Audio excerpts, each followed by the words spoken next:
बिहार का राजनीतिक माहौल काफी गर्म है और वजह यह है कि जिस तरीके से नीतीश कुमार तेजस्वी यादव से मिले हैं उसके बाद ये कयास लगाए जा रहे हैं कि नीतीश कुमार फिर से पलटी मार सकते हैं। और ये कयास लगाए भी क्यों ना जाएं, क्योंकि नीतीश कुमार का जो रिकॉर्ड रहा है, जो उनका ट्रैक रिकॉर्ड रहा है, वो कुछ ऐसा ही रहा है कि नीतीश कुमार की जब बातें नहीं मिलती तो कभी भी पलटी मार देते हैं, जब नीतियों से उनका दिल नहीं मिलता तो वो कभी भी पलटी मार देते हैं। और अब बीजेपी ने भी अपना स्टैंड क्लियर कर दिया है और चिराग के जरिए एक नीतीश कुमार को संदेश भी भिजवा दिया है, भेज दिया है, या यूं कहें चिराग पासवान को मोहरा बना के बीजेपी ने नीतीश कुमार को एक मैसेज दे दिया है कि अगर आपको हमारे साथ रहना है तो आपको हमारे साथ स्टैंड लेना पड़ेगा और आपको हमारे नीतियों के साथ भी खड़े दिखाई देने पड़ेंगे। अगर ऐसा नहीं होगा तो फिर क्या होगा, यही मैं बताऊंगा आपको। लेकिन उससे पहले मेरा परिचय जान लीजिए। मेरा नाम है रजत और आप देख रहे हैं जनता जंक्शन। आपको बता दूं कि कल जब तेजस्वी यादव अचानक से नीतीश कुमार से मिलने पहुंच जाते हैं, उसके बाद से बिहार में सियासी हलचल तेज हो जाती है और जितने भी राजनीति के जानने वाले हैं वो लोग कह रहे हैं कि अब बिहार में कुछ भी हो सकता है, क्योंकि जो नीतीश कुमार का ट्रैक रहा है वो कुछ ऐसा ही रहा है। वो पहले अपने जो विपक्षी नेता हैं उनके नजदीक आते हैं और उसके बाद धीरे से खिसक जाते हैं और एक बार फिर से वही कयास लगाए जा रहे हैं। इसी बीच बीजेपी ने अपना स्टैंड क्लियर कर दिया है, वो भी चिराग पासवान के जरिए। आप देख लीजिए, चिराग पासवान कुछ दिनों से बीजेपी के विरोध में खड़े दिखाई पड़ रहे थे। उन्होंने विरोध किया था बीजेपी का बहुत सारे नीतियों पे, बहुत सारे मुद्दों पे, जिसमें वक्फ बोर्ड शामिल है, जिसमें आप देख लीजिए वो जो यूपीएससी वाला डायरेक्ट वैकेंसी था वो शामिल है। इसके अलावा जातीय जनगणना के ऊपर वो जब विपक्ष के पाले में जाके खड़े हो गए, उनके मुद्दों के साथ खड़े दिखाई दिए, वो भी शामिल है। और उसके बाद से ये बात बीजेपी समझ गई थी कि चिराग पासवान का जो ये दबाव वाला प्रेशर पॉलिटिक्स है, इसको तोड़ने के लिए उन्हें क्या करना है, और वो पशुपति पारस की एंट्री करा देते हैं। और उसके बाद अब खबर ये तक आ गई है कि पशुपति पारस को बड़ी जिम्मेदारी मिलने वाली है। पशुपति पारस को पश्चिम बंगाल का राज्यपाल बना दिया जाएगा। और इसके बाद ये इसलिए किया गया, और इन सब गहमा गहमी के बीच में आप देखिए, ये पशुपति पारस के लिए अभी ये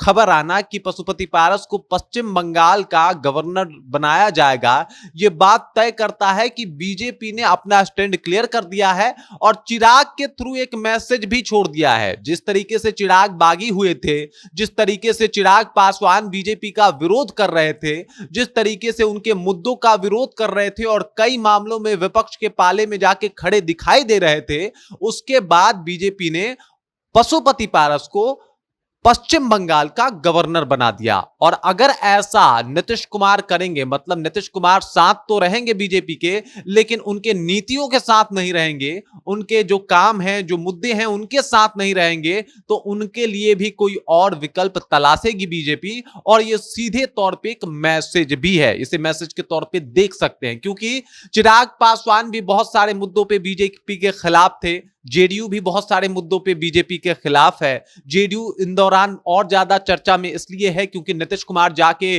तेजस्वी यादव से मिल लेते हैं, 30 मिनट तक उनकी गुफ्तगू होती है, बातें होती हैं, और उसके बाद बिहार में सियासत तेज हो जाती है और बिहार में सियासी भूचाल चल ही रहा है। इसी बीच ये स्टैंड लेना कि भाई पश्चिम बंगाल के गवर्नर पशुपति पारस बनाए जाएंगे, इस बात का एक तरीके से सर्टिफिकेट दे रहा है कि अगर नीतीश कुमार भी चिराग पासवान की तरफ बागी होने का सोच रहे हैं तो ऐसा नहीं है, हम इनका भी विकल्प कुछ ना कुछ तलाश लेंगे। और इसी वजह से नीतीश कुमार को अब आगे अपनी राजनीति के बारे में अच्छे से सोच और समझ लेना चाहिए। मतलब बीजेपी अपने स्टैंड पे बिल्कुल खड़ा है, बीजेपी ट्रस्ट से मस्त नहीं होने वाला। बीजेपी बहुत सारे मामलों में बैकफुट पे गया, लेकिन बीजेपी ने अब अपना स्टैंड जो है वो साफ तौर पे जाहिर कर दिया है। चिराग पासवान को यहां पे एक तरीके से संदेशवाहक की भूमिका बताई जा सकती है, क्योंकि चिराग पासवान के कंधों पे ही रख के बीजेपी ने ये बात कही है। ये बात उन्होंने साबित करने की कोशिश की है कि अगर पशुपति पारस को जब हम अपने साथ रख सकते हैं चिराग पासवान के होते हुए भी, क्योंकि चिराग पासवान ने जो रवैया अपनाया था, जो रुख अपनाया था, वो ठीक नहीं था, तो नीतीश के लिए भी हम विकल्प चूज करेंगे। और नीतीश के लिए भी कुछ ना कुछ सोचेंगे। आपने देखा होगा कि किस तरीके से केसी त्यागी को भी साइडलाइन कर दिया गया था जेडीयू की तरफ से।